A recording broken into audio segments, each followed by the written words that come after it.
Hey everyone! Welcome back to English Unlocked. I am Luna. And I am Luca. We are really glad you are here with us today. So, Luca, I want to start with a question. Have you ever said sorry to someone and then immediately felt like it was not enough? Oh, yes. Actually, yes. Like you said the word, but the other person still looked hurt, and you did not know what to do next. That is such a specific feeling. You hear yourself say sorry, and it sounds hollow, like you are just covering a hole with a piece of paper. Exactly. And sometimes the person says, "It is fine," but you both know it is not fine. And then, the silence is the worst part.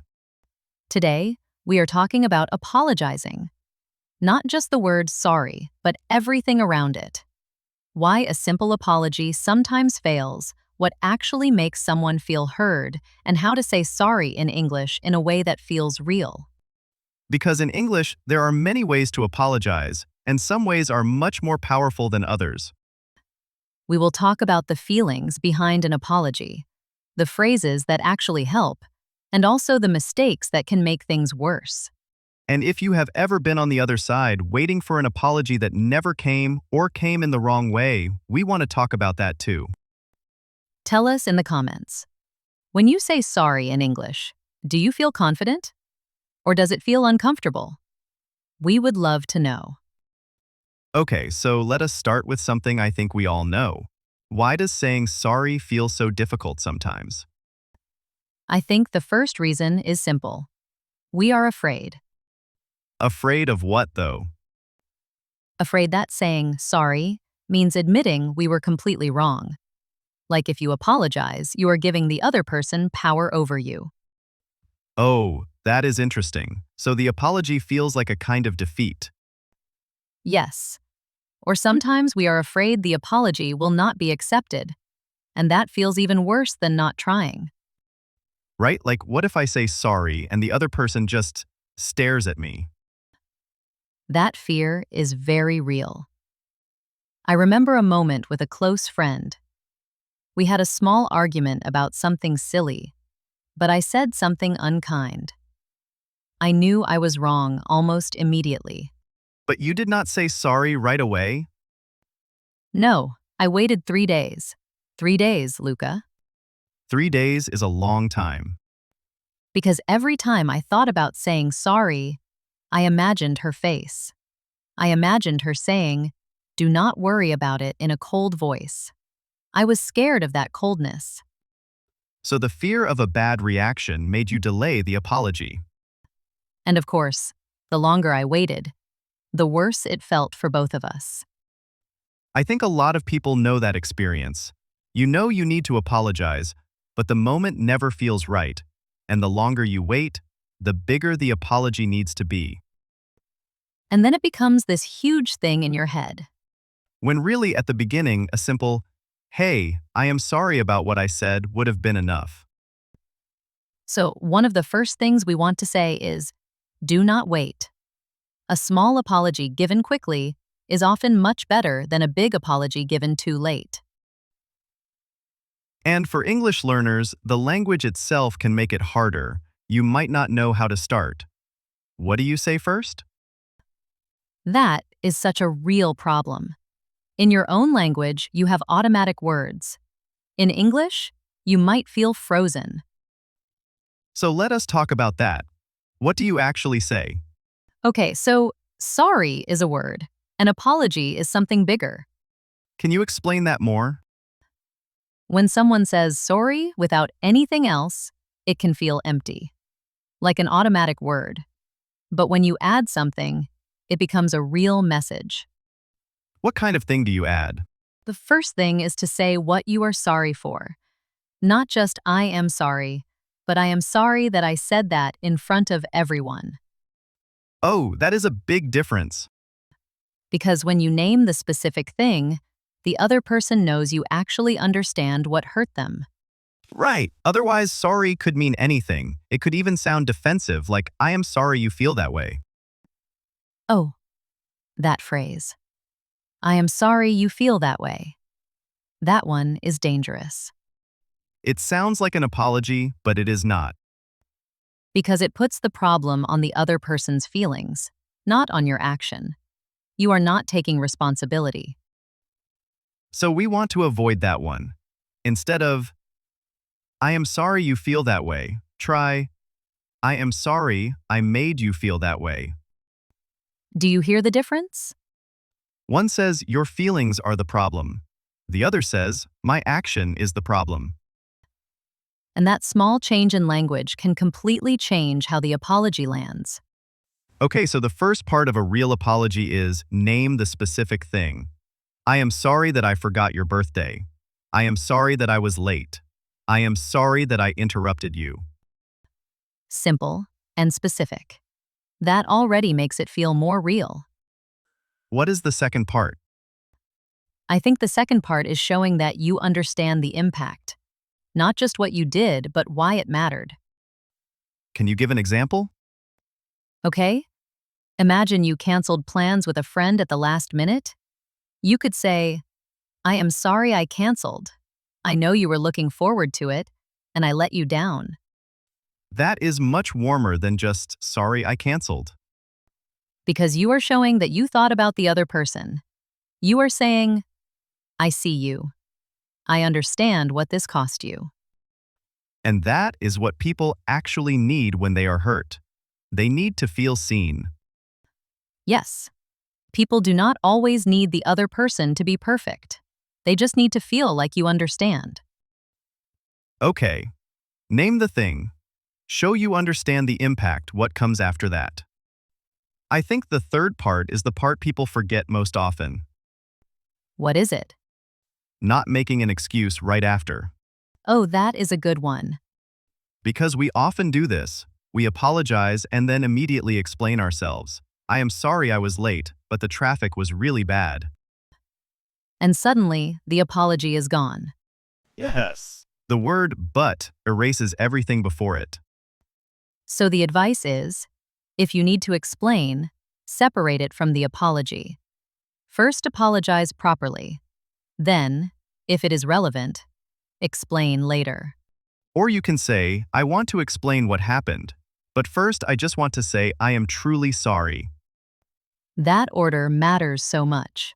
Apology first. Explanation after, if needed. And sometimes no explanation is needed at all.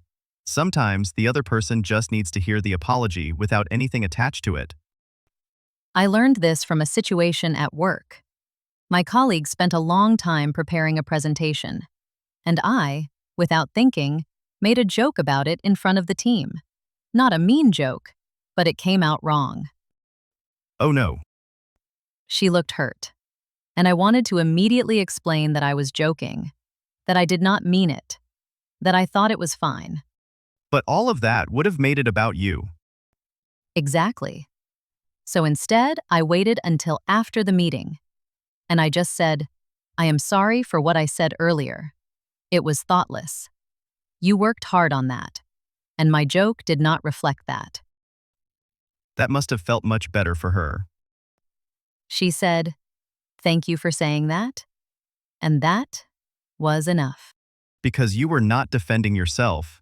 You were just seeing her. Right. And that is the heart of a real apology. It is not about making yourself feel better. It is about helping the other person feel better. That is a really important idea. Sometimes we apologize because we feel guilty and we want the guilt to go away. But a real apology is for the other person, not for yourself. And the other person can usually tell the difference. I think apologizing gets harder when the relationship is more important to you. What do you mean? Like, it is easier to say sorry to a stranger than to someone you love. Because with someone you love, there is more at risk. That is true. If a stranger is upset with you, you can walk away. But if your partner or your best friend is hurt, the feeling stays with you. And sometimes we are scared that apologizing too much makes us look weak, especially in certain cultures.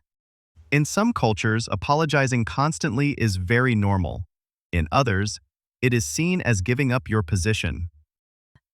And so when people learn English, they bring those feelings with them. Even if they know the words, the emotion underneath makes it hard to say them. I have a memory about this. When I was living abroad, I had a misunderstanding with my flatmate. A small thing about the kitchen. But I was raised in a family where we did not apologize directly.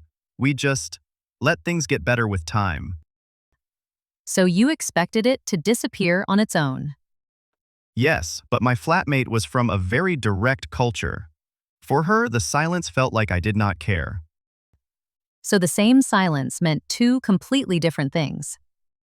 After about a week, she came to me and said, "I feel like things are strange between us. Did I do something wrong?" And I realized she had been waiting for me to say something. What did you do? I said something like, "No, you did not do anything. I think I was the one who was rude. I am sorry I did not say anything sooner." And her whole face relaxed. Because she just needed to know you saw it. Yes, and that taught me that in many English-speaking contexts, silence is not neutral. Silence can feel like not caring. So if you have a difficult moment with someone and you do not say anything, they may be reading your silence in a very negative way. And a small apology, even an imperfect one, is almost always better than nothing. Almost always. Yes. Okay, so we have talked about what makes a good apology, but I want to talk about the apologies that actually make things worse. Oh, there are so many. The first one we already mentioned. I am sorry you feel that way. Yes. That one puts the responsibility on the other person's feelings, not on your actions. The second one is the conditional apology. I am sorry if I hurt you. That one little word changes everything.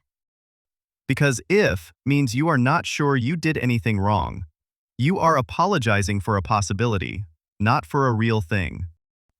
A listener hears, I am sorry if I hurt you, and they think, if, you know you hurt me. Exactly. So instead of I am sorry if, try I am sorry that. I am sorry that I hurt you. That is direct. That is real. The third bad apology is apologizing and then immediately asking for forgiveness. Right? I am sorry. Do you forgive me? Is a lot of pressure. It puts the other person in a position where they have to manage your anxiety right away. And they might not be ready to forgive yet. Forgiveness takes time. An apology does not automatically create forgiveness. So you can say, I am sorry without demanding anything in return. Let the other person process. Give them time. And then there is the over-apology, saying sorry so many times that it loses all meaning. I am so sorry. I feel terrible. I am the worst. I cannot believe I did that. Ah! And suddenly, you are the one who needs comforting, And the other person ends up saying, no, it is okay. Do not worry. Just to make you stop. which means you accidentally made them take care of you, instead of the other way around. So one clear, honest apology is worth more than 20 emotional ones. Keep it simple, keep it real, and then stop. I want to talk about something specific for English learners. Sometimes you know you need to apologize, but you do not know how to begin in English. Yes, where do you even start? So here are some natural ways to open an apology conversation. You can say, can I talk to you for a minute? I want to say sorry about something. Simple, clear. It prepares the other person. Or you can say, I have been thinking about what happened, and I feel bad. I want to apologize. That shows reflection. It shows you thought about it. You can also say, I did not handle that well. I am sorry. Oh, I did not handle that Well is a really useful phrase. It is honest without being dramatic. It means you made a mistake without excuses, and it sounds natural in everyday English. What about written apologies, like a message or an email?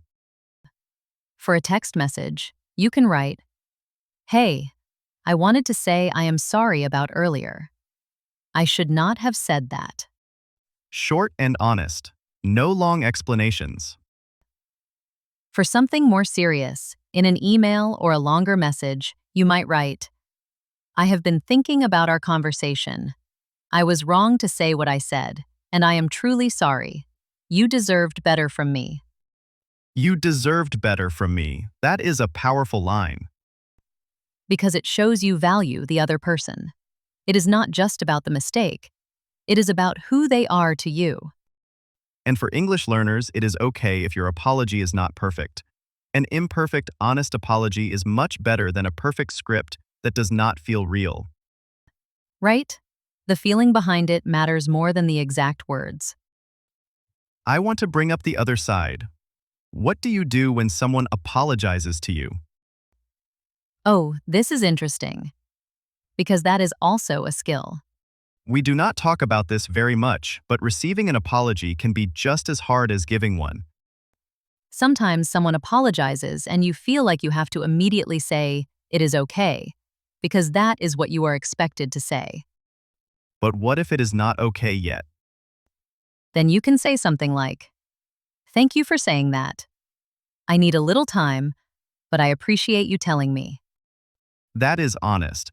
You are not rejecting the apology, but you are also not pretending everything is fine. And that is healthy. Forgiveness is a process. It does not have to happen in one moment. In English, you might also say, I hear you. It means a lot that you said that, and that gives you more time without closing the door. Another thing you can say is, "I accept your apology. Let us give it some time." That phrase, let us give it some time, is gentle but honest. And on the other side, if someone apologizes and you genuinely feel okay, you can say, "Thank you for saying that. Really? It helps." Or simply, I appreciate that. Thank you. Those are warmer than "it is fine" or "no worries," which can sometimes sound dismissive. No worries can feel a little cold if someone is really trying to repair something. Yes, "Thank you for saying that" acknowledges that they made an effort. I like that. It gives the apology the weight it deserves. Luca, can I ask you something a little difficult? Go ahead. What about apologies that come too late? Like, years too late. Oh, that is heavy. Because sometimes someone apologizes and you think, "Where were you 5 years ago when I needed to hear this?" Right? The apology might be real and sincere, but the timing changes everything. And for the listener, they might feel confused. Part of them wants to accept it. Part of them is still angry. I think a late apology is still worth something, but it might not fix everything. And that is okay to say. You can tell someone, "I am glad you said that, but it is going to take me some time." You do not have to perform immediate forgiveness to make the other person feel better. And from the side of the person apologizing, if you realize you hurt someone a long time ago, it is still worth saying something. Even if it feels embarrassing, even if a lot of time has passed. Because unspoken things have weight. They sit between people. A simple, I have been thinking about something from a long time ago, and I want to say I am sorry, can open a door that has been closed for years. Sometimes people have been waiting for that for a long time, and they did not even realize it until they heard it. It does not always fix the relationship, but it can release something for both people. I think that is true. Even if the other person does not respond the way you hoped, saying it matters. For you too. Yes, there is something inside us that needs to close old wounds, not just cover them. I want to say something before we go to the outro. Apologizing takes real courage. It really does. especially in a second language. You have to find the words, manage your emotions, and be vulnerable all at the same time. And sometimes you get it wrong. Your pronunciation is not perfect, or you choose the wrong phrase, or you feel awkward halfway through. And that is okay. The effort itself is part of the message. If someone sees you trying to apologize, even in imperfect English, they usually feel that effort. Because an apology is not about performing perfectly, it is about showing up. And the more you practice, in your own language or in English, the more natural it becomes. Start small. Practice with people who feel safe. And do not wait for the perfect moment. Because the perfect moment is usually right now. Exactly. Before we go, we want to ask you something. Think about this. Is there an apology you have been putting off? Not a big dramatic thing, just something small. Someone who might still be waiting. You do not have to tell us what it is. But maybe this week you could find the moment. A small, honest apology, in any language, can do something that words alone cannot explain. We believe that. Thank you so much for listening to English Unlocked today. We hope this conversation made you feel something and maybe gave you a little more courage with your English too. If you enjoyed this episode, please subscribe to the channel. It really helps us continue making these conversations for you. And leave a comment. Tell us about an apology, as the person who said sorry or the person who received it. We love reading your stories. We will see you in the next episode. Take care.